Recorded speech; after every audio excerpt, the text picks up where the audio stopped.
सृष्टि बचपन से ही दिखने में सुंदर नहीं थी, लेकिन अमीर बाप की बेटी सृष्टि पर उसकी माँ जान छिड़कती।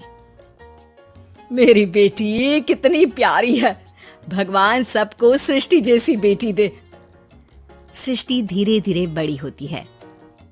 एक दिन सृष्टि की सहेली कहती है, तू दिखने में कितनी अजीब सी है, लेकिन मैं जानती हूँ हम सब में सबसे अच्छी शादी तो तेरी ही होगी।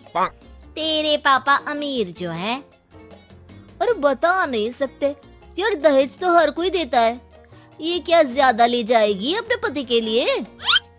अरे बड़े शहर में कोठी है इसके पापा की। अरे पापा की है ना, कौन सी इसकी है? इसकी होती तब तो कोई भी लड़का इससे शादी कर लेता। अरे पापा की मतलब पापा की है तो मेरी ही है ना? किसने कहा?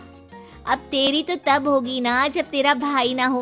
वैसे भी शादी के बाद सारी प्रॉपर्टी भाई के नाम होती है। सृष्टि समझ जाती है कि उसे किसी भी हालत में माँ बाप की सारी प्रॉपर्टी को अपने नाम करना है, लेकिन कैसे? एक दिन सृष्टि का भाई शीनू कहता है, बहन क्या कर रही है? तुझसे एक बात करनी है। अरे हाँ करना, मैं तो तेरी बहन हूँ। बहन मेरी लाइफ में ना एक लड़की है, बहुत अच्छी है। मैं सोच रहा हूँ माँ और पापा से बात करूँ शादी के लिए। सृष्टि को समझ में आ जाता है कि भाई की शादी होते ही भाभी उसे एक दिन भी घर में बर्दाश्त नहीं करेगी।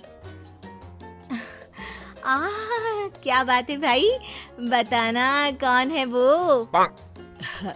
यार वो बहुत अच्छी लड़की है, पढ़ी लिखी है, मेरे साथ जॉब भी करती है।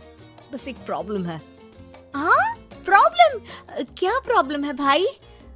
यार वो शादीशुदा है, लेकिन उसके पति ने उसे सिर्फ इसलिए छोड़ दिया क्योंकि उसके माँ बाप दहेज नहीं दे पाए। सृष्टि ये सुनकर न जाने क्यों खुश हो जाती है। अरे भाई तो क्या हुआ, लड़की तुझे तो पसंद है ना?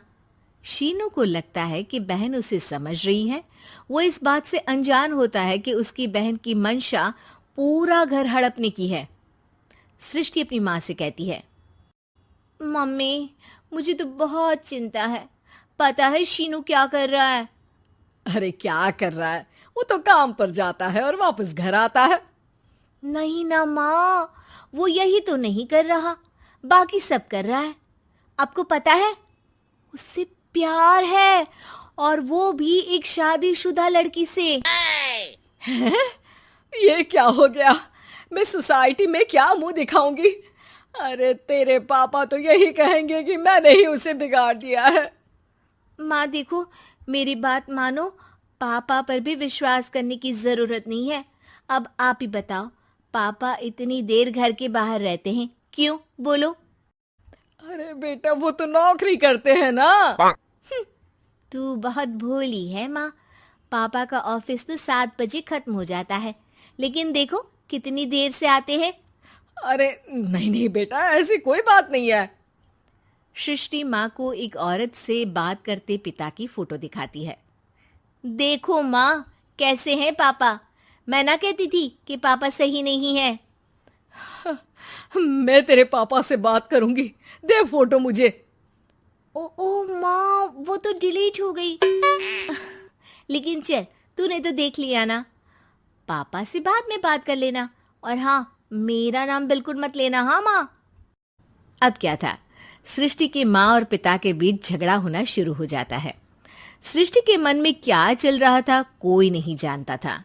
एक दिन, माँ सृष्टि के लिए एक लड़का देखा है, वो लोग शाम को उसे देखने आने वाले हैं। और हाँ माँ, एक खुशखबरी, मैं और पापा मिलकर एक नया बिजनेस ट्राई कर रहे हैं। शाम को लड़का आता है, सांवले रंग का। सृष्टि को तो बिल्कुल भी पसंद नहीं आता। लड़की की माँ कहती है, लड़की का चेहरा तो कोई खास नहीं, लेकिन अगर मेरे बेटे को आप लोग सेटल कर दें तो मैं उसकी शादी आपकी बेटी से करवा दूं। सृष्टि को लड़का बिल्कुल पसंद नहीं था। उसे भाई पर गुस्सा आ जाता है। लड़के वालों के जाने के बाद कहती है, माँ देखा शीनू मेरे लिए कैसा लड़का लेकर आया, न दिखाने लायक न सुनने लायक, सेटल भी नहीं, वो भी हम करे। अरे माँ, मैं जानती हूँ ये मेरी शादी किसी भी घर में क्यों करवाना चाहता है। अरे कैसी बात कर रही है बहन? तूने तो देखा ना, लड़के को मैंने ही मना कर दिया तुझसे शादी के लिए। जिसने लड़का बताया था उसने उसकी बहुत तारीफ की थी। बात आई गई हो जाती है, लेकिन सृष्टि का मन शांत नहीं होता। क्या करूँ, कुछ समझ में नहीं आ रहा। मेरी शादी हो गई तो ये लोग पूरी प्रॉपर्टी शीनू के नाम कर देंगे। मेरे हाथ तो कुछ लगेगा ही नहीं। तभी सृष्टि को आइडिया आता है। वो किसी वकील को फोन करती है। जी देखिए, अगर आपके मम्मी पापा का तलाक हो जाता है तो आपके पिता की आधी प्रॉपर्टी आपकी माँ के नाम हो जाएगी। फिर उसे वो किसी को भी दे सकती है। सृष्टि अब माँ को बेटे के खिलाफ भरती है। माँ, शीनू पर नजर रखा करो। वो जिस लड़की के प्यार में है ना, वो शादीशुदा है। यहाँ आएगी, सारा पैसा, रुपया, जमीन, जायदाद सब हड़प लेगी। पापा का भी हाल तुमसे छुपा नहीं है। ऐसा ना हो कि मैं और आप एक दिन सड़क पर भीख मांगे। हे भगवान, मैं तो जीते जी मर जाऊंगी अगर ऐसा हो गया तो। ऐसा हो गया नहीं माँ, ऐसा ही होगा। अभी समय है, आगे का सोच लो। मैं तो कहती हूँ पापा से आधी प्रॉपर्टी लेकर अलग हो जाओ। पापा की आधी प्रॉपर्टी भी हम लोगों को अगर मिल जाती है ना, तो अगले 7 जन्म सफल समझो। बेचारी माँ बेटी के कहने पर पति से तलाक लेकर अलग हो जाती है। सृष्टि अब पैसों से गाड़ी और अपने दूसरे महंगे शौक पूरे करने लगी। उसके दोस्त भी उसके पैसे इस्तेमाल करते। सृष्टि, कल तुम कहाँ थी? मैं सारा दिन घर पर अकेली थी। तो मैं क्या करूं? मैंने ठेका तो नहीं लिया है ना तुम्हें संभालने का। माँ को सृष्टि से ये उम्मीद नहीं थी। वो बैठकर रोने लगती है। वहीं उसका पति यानी कि सृष्टि के पिता आ जाते हैं। मैं जानता था कि तुम्हारा यही हाल होगा, तो आपने मुझे रोका क्यों नहीं? मैं रोकता तो तुम रुकती क्या? सृष्टि के कहने पर तुमने मुझ पर, अपने बेटे पर शक किया, लेकिन तुम ये भूल गई कि कैसे हम दोनों ने मिलकर जीवन में इतना सब खड़ा किया। माँ पति के गले लग जाती है। मुझे माफ कर दीजिए, मैंने आपकी कमाई का एक बड़ा हिस्सा गवा दिया। कोई बात नहीं, तुम साथ हो तो मैं ऐसी 7 प्रॉपर्टी खड़ी कर दूंगा।